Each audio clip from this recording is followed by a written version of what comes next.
Welcome to the Jewish Q&A.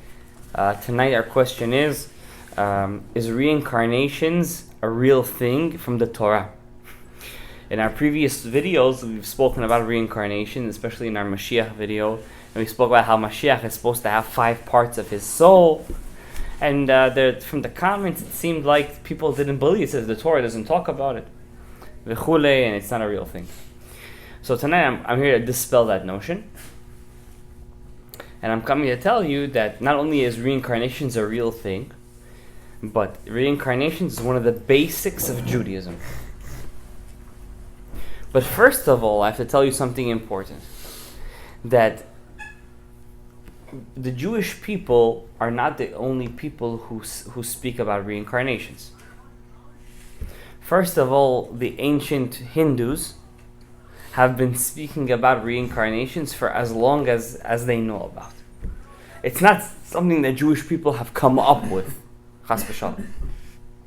But if it's something that we know, based on one portion of our Torah, we have Pardes, Pshat, Remez, Drash, V'Sod. The Sod, which is the last part, is the secrets of the Torah, and it's one of the most important parts of the Torah.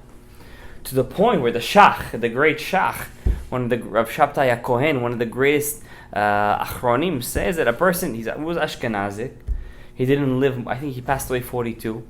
He said that a person cannot even learn a Sod until he's 40 years old. He based it on some part of Pirkei Avot. Of course, the Sephardic Jews do not subscribe to this idea. We follow Rav Yitzchak Kaduri that if a person is 20 years old and he's married and he's Yirei Shamayim, he could already start to dabble inside Torah Tasod, to know the Shiur Koma.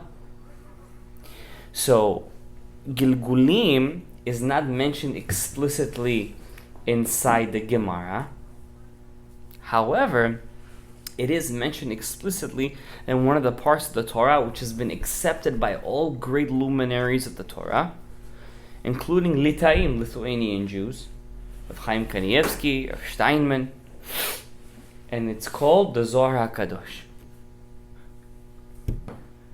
Rav Chaim Kanievsky not only believes in the Zohar HaKadosh, but he even has commentary on parts of the earlier Kabbalistic works called the books of Rabbi Nechunya ben Akaneh and Razi El HaMalach. From what I know, I once saw these books. I didn't buy it, but I once saw them.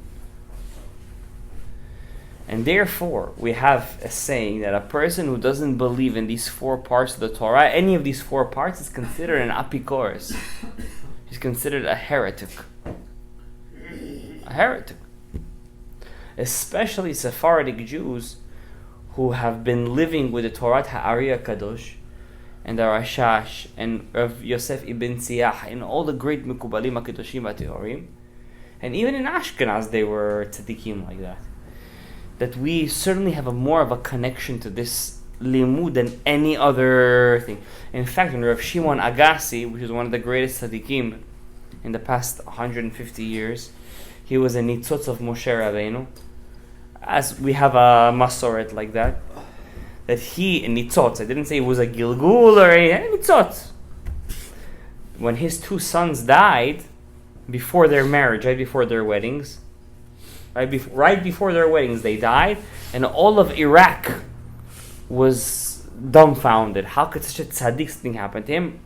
They didn't calm down until the Ben Ish Chai got up and he started to speak about Gilgulim.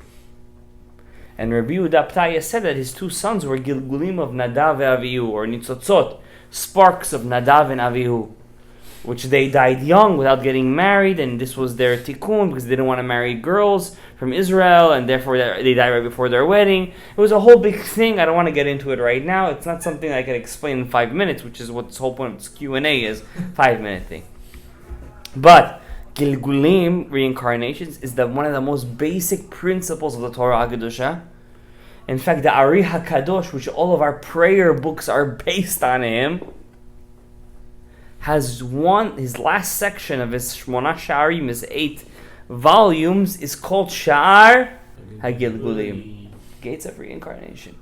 And over there he explains of the 5 parts of our souls and how each one could be split and come back in a Gilgul, and Moshe Rabbeinu and Noach, and he goes through a whole big thing. It's one of the most hardest books to learn. We started learning it. We got to a bit, she were 30 almost. We stopped, but everything's from Shamayim. But to answer our question, Gilgulim is a real thing. Almost all Sephardic Jews are, of course, believing. Lithuanian Jews, a big part of them, and Hasidic Jews for sure. And through Gilgulim, we could answer the age-old question: how could a tzaddik have a bad life and a rasha have a good life? And that's what we wanted to speak about today, the basis of Gilgulim. May Hashem be mezakeh otanu to have more emunah in Torah Kedusha, and to have hatzlacha, and to be ma'aleh mala b'Torah, b'mitzvot u'masim tovim, baruch Adonai le'olam. Amen ve'amen.